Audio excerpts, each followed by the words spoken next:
ऊर्जा मंत्री अरविंद शर्मा एक बार फिर अपने पुराने तेवर में नजर आए। जी हां, शक्ति भवन में हुई एक अहम समीक्षा बैठक में ऊर्जा मंत्री ने प्रदेश भर के एजेंट से लेकर पावर कॉर्पोरेशन के चेयरमैन तक को कटघरे में खड़ा कर दिया।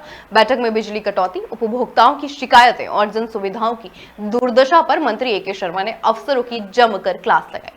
उन्होंने साफ शब्दों में कहा, आप लोग आंख कान बंद करके बैठे हैं और जनता बिजली के लिए परेशान है। ऊर्जा मंत्री ने यह भी कहा कि वे सिर्फ फाइलों की रिपोर्ट नहीं, बिजली आपूर्ति की जमीनी हकीकत देखने आए हैं। उन्होंने चेतावनी देते हुए कहा कि अब लापरवाही बर्दाश्त नहीं की जाएगी। इस बैठक में पावर कॉर्पोरेशन के चेयरमैन, एमडी, निदेशक मंडल और सभी अधिशासी अभियंता स्तर के अधिकारी शामिल थे। ऊर्जा मंत्री का ये रुख साफ संकेत देता है कि अब बिजली संकट को लेकर जवाबदेही तय होगी और खराब व्यवस्था वाले जिलों में कार्रवाई भी हो सकती है। आइए दिखाते हैं हमारे संवाददाता अंजुला की आपको खास रिपोर्ट। अपने पुराने तेवर में देखिए, बिजली कटौती और जन सुविधाओं की स्थिति पर विफरे ऊर्जा मंत्री शक्ति भवन में हुई समीक्षा बैठक में पावर कॉर्पोरेशन अध्यक्ष से लेकर अधिशासी अभियंता स्तर तक के अधिकारी मौजूद थे।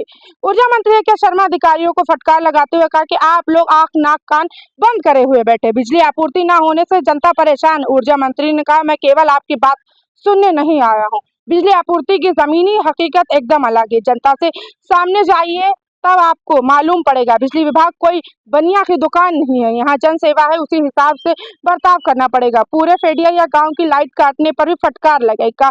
मंत्री ने कहा कि जो समय पे बिल भरते हैं उनकी क्या गलती है, जला हुआ ट्रांसफर भी नहीं बदलने का कौन सा न्याय। आपने हमें बदनाम करने की रिश्वत ली है। मंत्री कहते हैं कि गलत जगह पर विजिलेंस के छापे डाल रहे हैं, जहां बड़ी चोरी हो रही है वहां नहीं जाते हैं, पैसे वसूली हो रही है एफआईआर के नाम पर। मंत्री ने सभी अधिकारियों को फील्ड पर जाने का आदेश दिया है।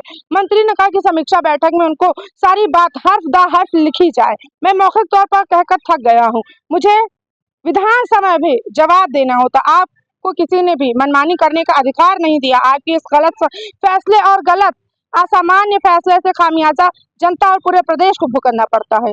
देखना दिलचस्प ही होगा कि ए के शर्मा की इस फटकार से अधिकारियों में कितना सुधार आता है। मैं जहां न्यूज़ लखनऊ।